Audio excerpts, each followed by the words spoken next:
السلام عليكم، ازيكم؟ عاملين ايه؟ يا رب تكونوا بخير. النهارده ان شاء الله هنعمل مع بعض بقى وصفه حلوه جدا.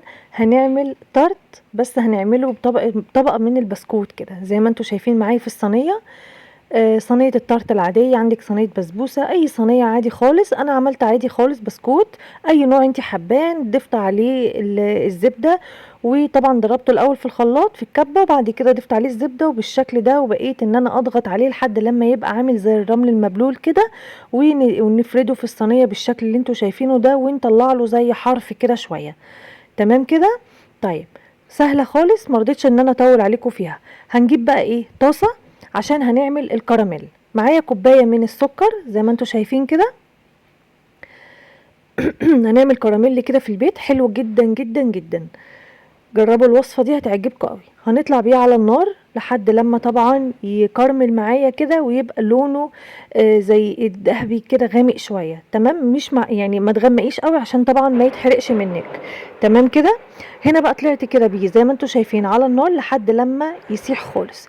طيب بقى في المرحلة دي ما تحطيش لا معلقة ولا تحطي اي حاجة خالص انك انتي تقلبي بيها. هزي بس الطاسة كده يمين وشمال كده لحد لما تحسي ان السكر ايه، ابتدى ان هو يدوب.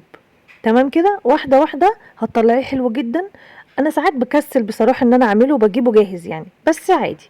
هنا بقى خلاص زي ما انتوا شايفين كده داب معايا. ابتديت ان انا ايه، احط بقى خلاص معلقه، لان الطروف بتاعته ابتدت انها تاخد اللون.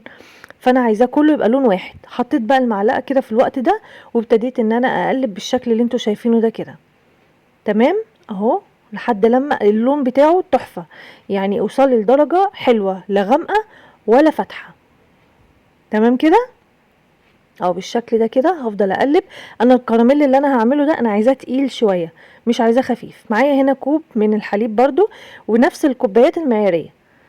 تمام، علشان برضو ايه الكوبايه عن كوبايه تختلف، عشان برضو لو حد عايز يعمل بنفس الكوبايات المعياريه ما ايه، الموضوع ما يبص معاه لو عمل بكوبايه عاديه. زي ما انتوا شايفين كده، بصوا اللون بتاعه، لونه حلو جدا. خلاص كله داب، كل حبوبات السكر دابت معايا بالشكل اللي انتوا شايفينه ده.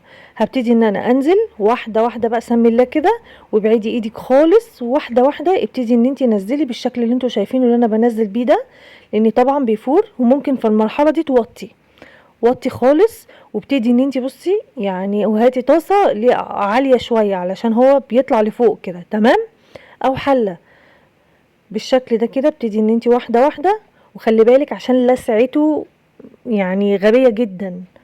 تمام. طيب، هنقلب كده واحده واحده مع بعض اهو. انا حبيت ان انا اخلي طريقه البسكوت هنا. حطيت كوبايه تانية من الحليب، تمام، او ميه زي ما انتوا حابين. حطي كوبايه ميه وكوبايه لبن، كوبايتين لبن كده زي ما انتوا حابين. انا حبيت ان انا مرحله البسكوت ان انا ما اصورهاش، لاني عملتها قبل كده في فيديو اللي فات، فقلت مش لازم كل فيديو ان انا ايه اصورها لكم. تمام. هنا بقى هنزل معلقتين من النشا. بصوا، ابتديت ان انا اوطي بسرعه لانه كان هيفور. عايزه تدخلي النشا مع الحليب، تدوبيه الاول مع الحليب براحتك، مفيش مشكله. عايزه تحطيه زي ما انا حطيته كده برده مفيش مشكله، اللي انتوا حابينه، بس كده بياخد وقت شويه في التقليب.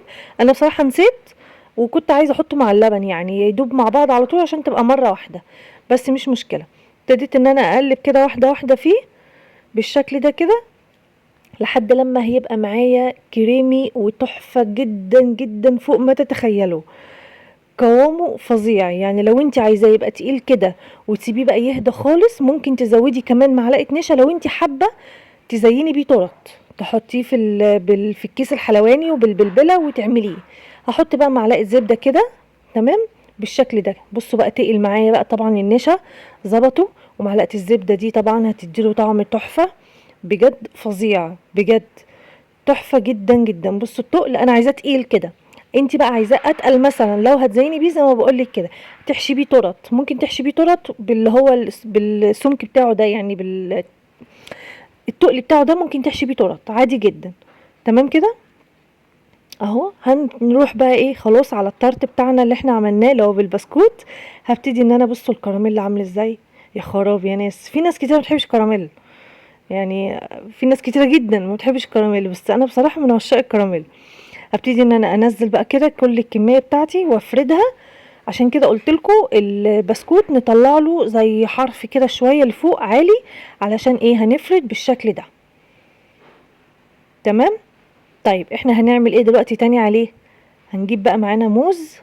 عايزه اقول لكم طعمها تحفه، طعمها حلو جدا. هنجيب بقى معايا موز، وهقطع الموز وهنلفه على الصينيه داير ما يدور كده، وهتشوفوا ان شاء الله يبقى عامل ازاي. اهو بالشكل ده كده، وهنلف على الصينيه بتاعتنا كلها. تمام. على فكره وصفه سهله جدا، والله سهله جدا، ما فيهاش حاجه اصلا، يعني مفيش حاجه. انا حبيت بس ان انا اعمل الكراميل زي ما قلت لكم كده، عشان ايه؟ للي عايز يعمله يعني. هنا لفيت بقى على البسكوت كله بالشكل ده كده، والكراميل بقى تحفه. معايا بقى كريم جانتيه اللي هو السيء اللي انا كنت قايله لكم عليه قبل كده، غلبني جدا. هنا غيرت البلبله ديت، حسيتها انها صغيره شويه وهتتعبني، فرحت مغيراها وحطيتها في الكيس الاكبر بالشكل ده كده. كريم جانتيه ده اسوأ كريم جانتيه جبته في حياتي، بس هو كان اخر حبه، فقلت بقى اخلص منهم وخلاص. بصوا بيمط كده مطه غريبه وسيء جدا جدا يعني. هو احلى نوع كريم جانتيه المتحده، بصوا ما فيش بعد كده. لكن اي نوع تاني سيء زباله بجد يعني. بصوا وحش جدا. بس اضطريت بقى ان انا اكمل بيه بقى وخلاص. هكمل بيه بقى الصينيه بتاعتي كلها داير ما يدور، والحمد لله ان هو خلص في نص الصينيه.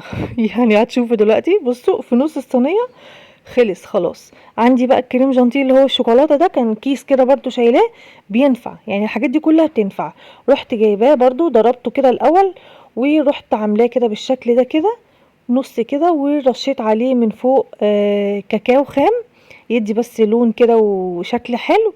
وشلت طبعا طبقة شلت الصينية بقى من البسكوت. سهلة جدا بتتشال، البسكوت بقى بيبقى ماسك نفسه خلاص، بترفعيها كده وبيبقى حلو جدا جدا.